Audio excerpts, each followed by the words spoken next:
السلام علیکم۔ آج ہم 1.5 منٹ کے قرآن کے ساتھ حاضر ہیں۔ آیت نمبر 1، سورہ کہف۔ اعوذ باللہ من الشیطان الرجیم، بسم اللہ الرحمن الرحیم۔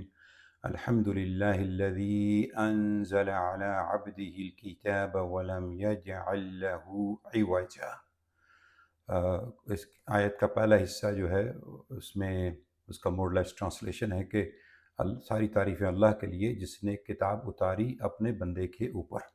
یہ حصے کی ڈیٹیل جو ہے ہماری ایک بیان ہے یوٹیوب پہ، آپ سن لیں تو، لیکن ہم فوکس کریں گے وَلَمْ يَجْعَلْ لَهُ عِوَجًا کے اوپر، جس میں کہا گیا کہ اس قرآن کے اندر، اس قرآن کو بنایا، یعنی ٹرانسلیشن لوگ کرتے ہیں کہ اس میں کوئی کروکڈنیس یا اس میں کوئی ٹیڑھ نہیں ہے۔ ہم اس سے اتنا اتفاق نہیں کرتے اس ٹرانسلیشن سے۔ اس کا مفہوم ہم یہ لیتے ہیں کہ قرآن جب کسی انسان کے کسی انسان میں ٹیڑھ نہیں ہو سکتا اگر اس میں قرآن ہے، اگر وہ بندے کی تربیت جو ہے قرآن کے ذریعے ہوئی ہے تو اس انسان کے اندر کسی قسم کا ٹیڑھ نہیں ہو سکتا۔ یہ بات کو ہم لیں گے، مطلب یہ ہے کہ ایک نیگیٹو ریکوائرمنٹ ہے، ایک پازیٹیو ریکوائرمنٹ ہے۔ پازیٹیو ہے قیمہ، جو کہ اسٹریٹ ورٹیکل ہے، اور مستقیماً وہ ہے ہارزونٹل، تو 360 اس میں پورا کور ہو گیا۔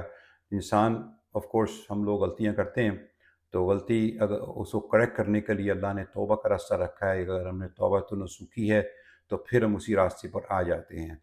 تو اس بات کو ذہن میں رکھیں کہ قرآن کی جس کی قرآن سے تربیت ہوئی ہے، وہ بندہ جو ہے اس کے اندر کبھی ٹیڑھ نہیں ہو سکتا، ٹھیک ہے؟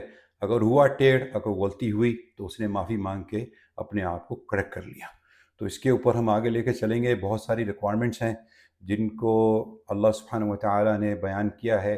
یا ایہا الذین آمنوا تقریباً 200 سے اوپر کی جگہ پہ کیا ہے، تو اس کو ہم قرآن میں اس کو ہم لیں گے اور پھر اس پہ ڈسکس کریں گے انشاءاللہ۔